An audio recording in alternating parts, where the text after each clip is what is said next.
Vocês já devem estar sabendo e aconteceu. A resposta de Israel ao Irã, dos ataques que o Irã tinha feito a Israel no 1º de outubro, começaram. Mas será que começaram, iniciaram? Se a gente fala iniciaram, significa que é só o começo mesmo, então a gente vai ter mais. Ou se foi ali, parou ali, foi uma resposta à altura do que tinha sido feito do Irã a Israel, e vai parar por ali. Porque a gente sabe que todas as respostas que Israel tem dado no Oriente Médio têm sido não à altura, têm sido desproporcionais. A gente já falou disso mais de 1000 vezes aqui, não preciso ficar repetindo. E aí a gente vai entender hoje quais as consequências disso, o que aconteceu, as consequências e iniciou, parou por ali ou não. Então vamos lá, já vou abrir a minha tela aqui para vocês, né, gente? Então vamos lá, que é importante. Está aqui para vocês, a gente tem então Israel ataca alvos militares no Irã, nas proximidades de Teherã, agora no dia 25/10. Esse vídeo está saindo no 26, logo após, porque tem a questão já viramos a madrugada, eu estou já lançando esse vídeo porque eu estou de olho em tudo que está acontecendo. Foi na madrugada, lá no Irã, porque tem a questão do fuso horário, né? Na antecedência ali do fuso horário. Aqui está a capital do Irã, foi na proximidade de Teherã, né? Então, pessoas em Teherã ouviram as explosões, e aqui está Israel, como vocês estão vendo aqui. Significa o quê? Há uma distância considerável, certo?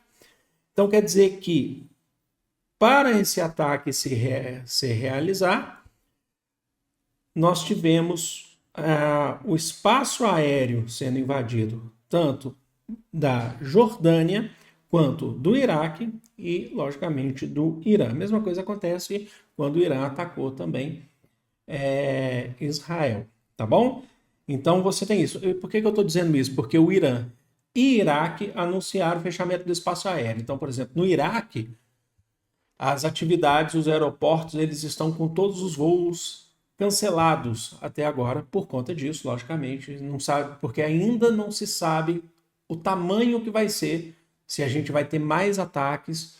Certamente a gente vai ter, mas assim, não dá para saber se serão nesse dia, serão hoje, serão amanhã, se vai ter uma pausa, que foi só uma resposta inicial, certo?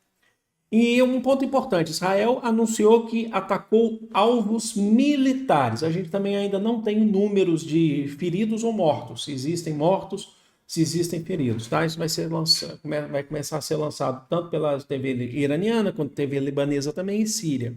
Geralmente lançam as informações para a gente ver. O que for relevante para a gente contar aqui, eu faço outros vídeos.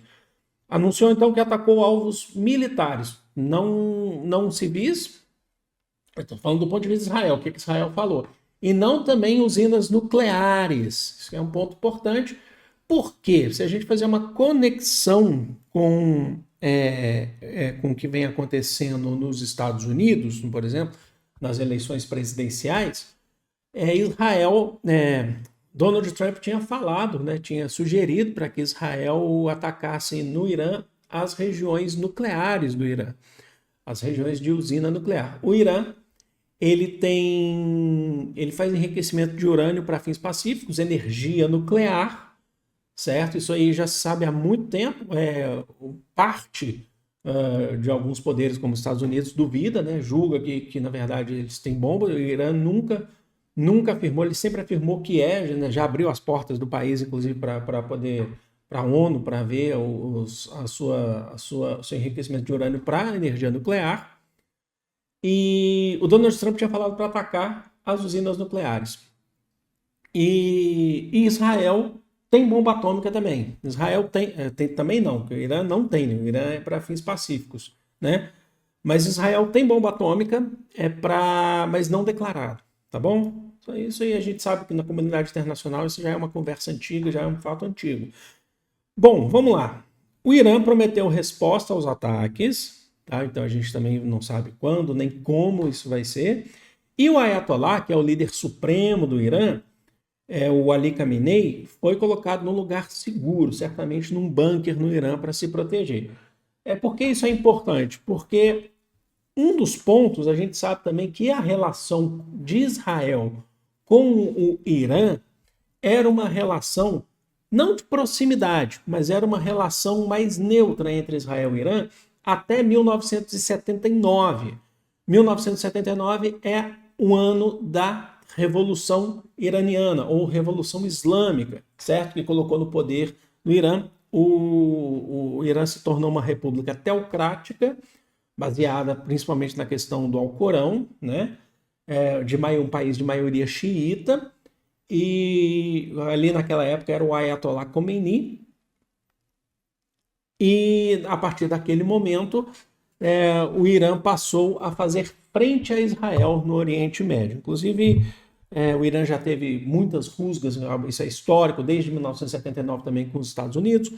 Em 1982 a gente teve a guerra Irã-Iraque, que foi que os Estados Unidos, o Saddam Hussein na época do Iraque, temia com que o Irã que essa revolução islâmica chegasse de maioria xiita, né? O Iraque ele é de maioria sunita, temia que essa revolução chegasse ao Iraque e recebeu o apoio dos Estados Unidos naquela altura, né? Então os Estados Unidos já faz frente com o Irã há muito tempo.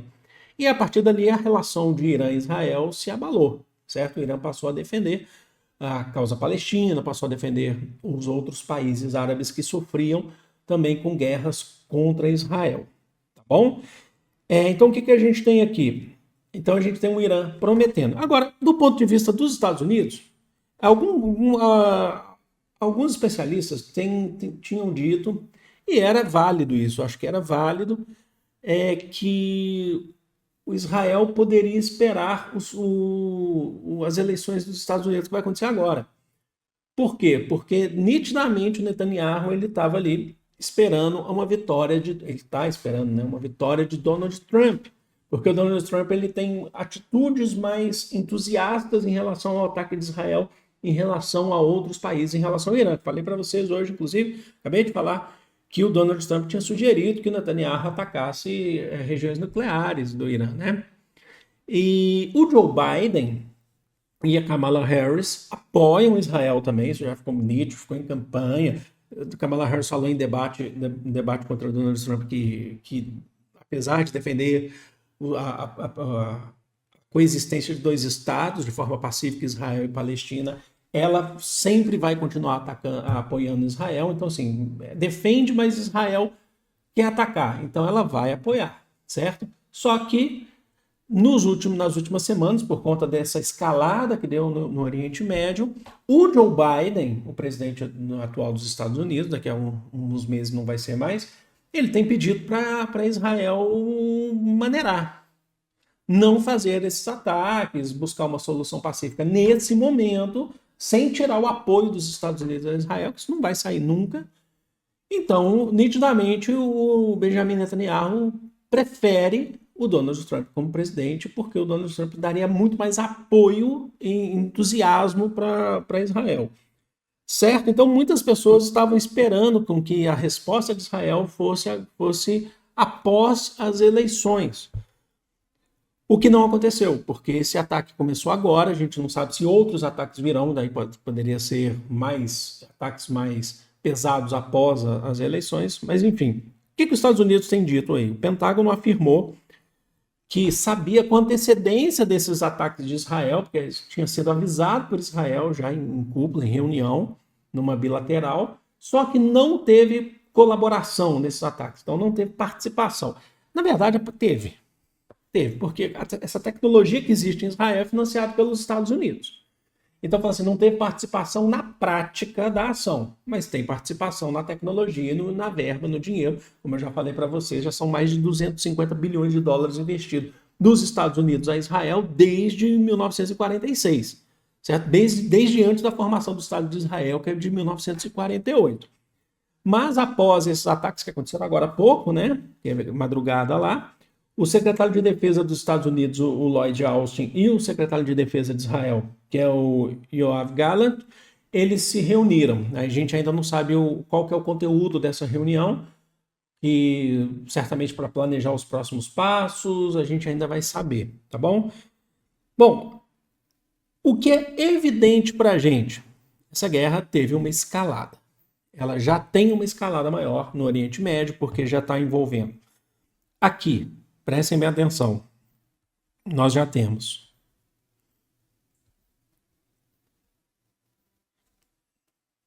Palestina, então a gente está falando de Gaza e também da Cisjordânia.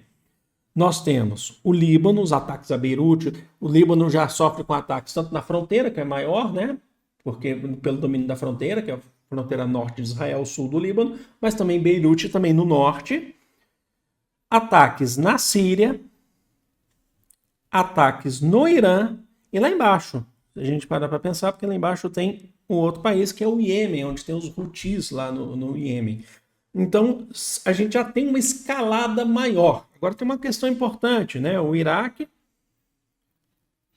fechou o espaço aéreo e teme também, mas o Iraque ele está mais... o Iraque ele tem uma posição ainda não muito declarada, tá? E também o Iraque acaba... Né, você teve uma intervenção dos Estados Unidos desde 2003 no Iraque, né? Quando entraram para pegar o Saddam Hussein. Faleceu depois de 2006, né, o Saddam Hussein, mas a gente ainda não sabe ainda uma posição mais específica do Iraque. Mas, de qualquer forma, a gente já sabe que essa guerra já escalonou. Ela é uma guerra total do Oriente Médio? Não, ainda não. São vários passos para chegar. A gente está falando agora de uma guerra declarada, não declarada no sentido de declaração de guerra, mas a gente está falando de uma guerra pela primeira vez agora com ataques dos dois lados, de dois estados, certo? Então, de um lado, o Irã, do outro, Israel. Porque o que se tinha antes? Você tinha Israel atacando com justificativa, tá? Isso que eu quero falar, de justificativa, porque quem morre é civil, né? Atacando Gaza, Palestina, certo? Ela não reconhece Palestina como Estado, mas fala que está atacando o Hamas. O Líbano fala que está atacando o Hezbollah, de fato tá, mas mata pessoas, e você tem forças de defesa do Líbano tentando se defender ali também, mas não há uma guerra declarada contra o Estado libanês. Mas agora, os Houthis no Iêmen, tá, que é um grupo do Iêmen também, que não representa necessariamente o Estado, mas agora a gente tem ataques entre dois estados, oficialmente, isso que eu estou querendo dizer para vocês. Então vamos ver o que vai acontecer mais para frente. O que tiver que falar, eu vou trazer aqui para vocês entenderem melhor esse conflito. Tá? É muito triste, sabe? É uma questão complicada mesmo. A gente sabe que quem sofre é a população dos dois lados, ou de todos os lados, porque não existem só dois lados também, né? Quem não deveria sofrer, na verdade, é quem sofre, que morre, pessoas que perdem seus entes queridos, seus amigos. E é isso, tá bom? Então é isso. Deixa aqui nos comentários o que vocês acham, sempre com muito respeito, que eu acho que isso é muito importante. Eu vou ficando por aqui, tá bom? Eu amo vocês de coração, um grande beijo. Fui!